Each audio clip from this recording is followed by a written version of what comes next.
प्रभु श्री राम की सेवा में अपना जीवन समर्पित करने वाले महावीर हनुमान जी की महिमा अपरंपार है। हनुमान जी भगवान श्री राम के परम भक्त माने जाते हैं। धार्मिक शास्त्रों के अनुसार हनुमान जी को धर्म की रक्षा करने के लिए अमरता का वरदान प्राप्त हुआ था। हनुमान जी बहुत ही शक्तिशाली और बलवान हैं। हनुमान जी अजर अमर माने जाते हैं। हनुमान जी के पास ऐसी दैवीय शक्तियां मौजूद हैं जो किसी और देवता के पास भी नहीं है। हनुमान जी का रूप विशालकाय है। हनुमान जी के पास अनेक अस्त्र शस्त्र हैं, लेकिन दोस्तों हनुमान जी की गदा बहुत ही विशालकाय और शक्तिशाली है। हनुमान जी की गदा पल भर में ही दुष्टों का विनाश करने में सक्षम है। ऐसे में दोस्तों यह सवाल उत्पन्न हो जाता है कि हनुमान जी को इतनी विशालकाय गदा कहां से प्राप्त हुई थी। हनुमान जी को हिंदू धर्म में सबसे शक्तिशाली भगवान भी माना जाता है।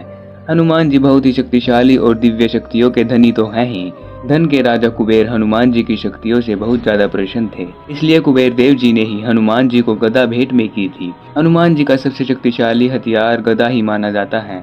हनुमान जी हमेशा बाएं हाथ में अपना गदा रखते हैं, इसलिए हनुमान जी को वाम हस्त गदा युक्तम भी कहा जाता है।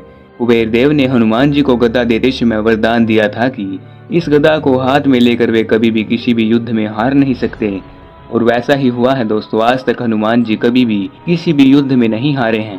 साथ ही साथ भूत प्रेत भी हनुमान जी से भयभीत होकर रहते हैं।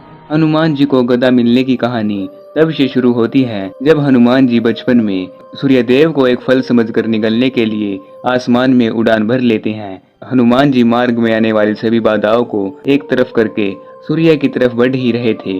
जब हनुमान जी सूर्य को खाने के लिए जा रहे थे तब रास्ते में हनुमान जी के राहु आ गए थे, क्योंकि वह समय सूर्य ग्रहण का चल रहा था और हनुमान जी राहु को भी एक तरफ कर देते हैं और सूर्य को फल समझकर खाने के लिए आगे बढ़ जाते हैं। और दोस्तों जब हनुमान जी सूर्य के निकट पहुंच जाते हैं तो हनुमान जी बहुत ही विशाल रूप धारण करके सूर्य को खा लेते हैं।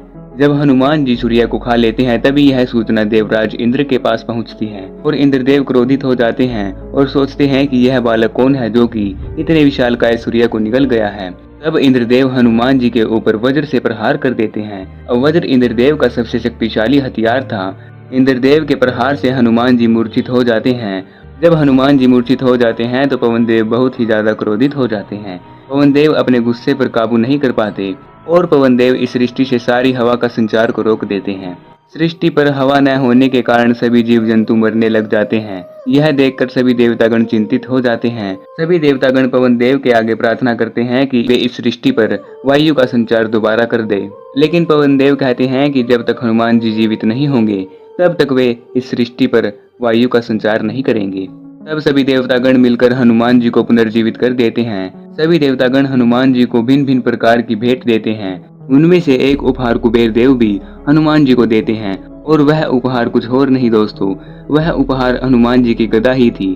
कुबेर देव ने कहा जाता है कि सोने की गदा हनुमान जी को दी थी और यह वरदान दिया था कि हनुमान जी जिस भी युद्ध में इस गदा को लेकर जाएंगे वह युद्ध वह कभी नहीं हारेंगे। और मित्रों इस प्रकार हनुमान जी को उनकी गदा मिली थी, जो कि इस संसार का सबसे शक्तिशाली अस्त्र भी कहा जा सकता है। तो दोस्तों कैसी लगी आपको आज की यह वीडियो कमेंट सेक्शन में जरूर बताएं। साथ ही साथ इस वीडियो को एक लाइक तथा चैनल को जरूर सब्सक्राइब करें। कमेंट सेक्शन में जय बजरंगबली भी अवश्य लिखें।